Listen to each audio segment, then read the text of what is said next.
আজকে রান্না করব মটরশুঁটি, আলু, পেঁয়াজ, চাপা শুটকি ধুয়ে নিয়েছি। এখন আমি চুলায় তেল দিয়ে দিব।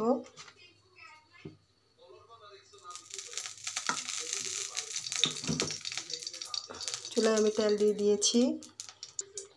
তেলটি গরম হয়ে আসলে এর মধ্যে আমি আমার পেঁয়াজ কুচিগুলো দিয়ে দেব।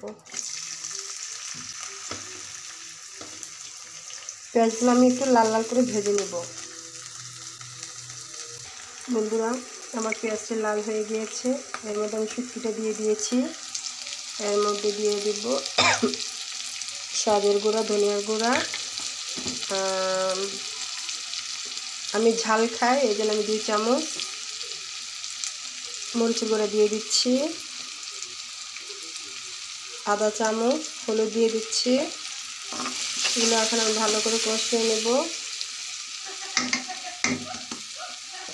পরিমাণ মতো লবণ দিয়ে দিচ্ছি। আর 2 চামচ পেঁয়াজ বাটা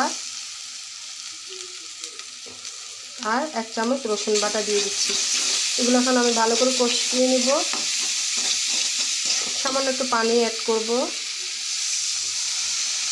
আমার মশলাটি কষাতে থাক। মশলা কষানো হয়ে গিয়েছে। এর মধ্যে আমি আমার মটরশুঁটিগুলো দিয়ে দিচ্ছি।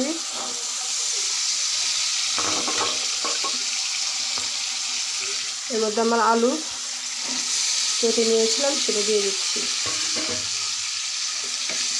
এখন ভালো করে আমি নাড়িয়ে নেব।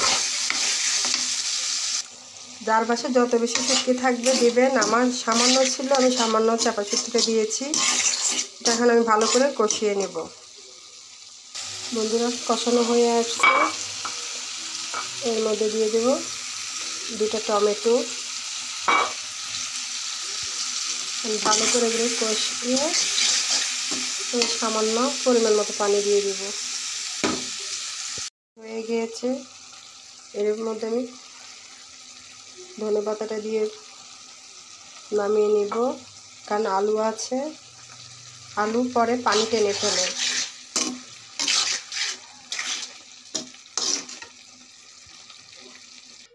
বন্ধুরা, আমার চাপা শুটকি দিয়ে মটরশুঁটি দিয়ে ভাজি করেছি। তো আমার এই যে মটরশুঁটি আর আলু দিয়ে চাপা শুটকি দিয়ে ভাজি করেছি।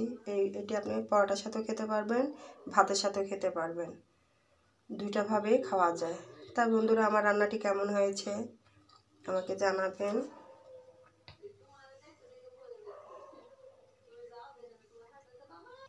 বন্ধুরা, আমার ভিডিওটি যদি আপনাদের ভালো না লাগে দেখবেন না, সাবস্ক্রাইবও করার দরকার নেই।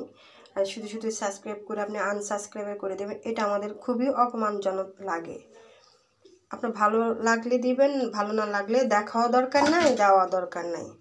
তো সবাই বাসায় ভালো থাকবেন, সুস্থ থাকবেন, নিরাপদে থাকবেন। আল্লাহ হাফেজ।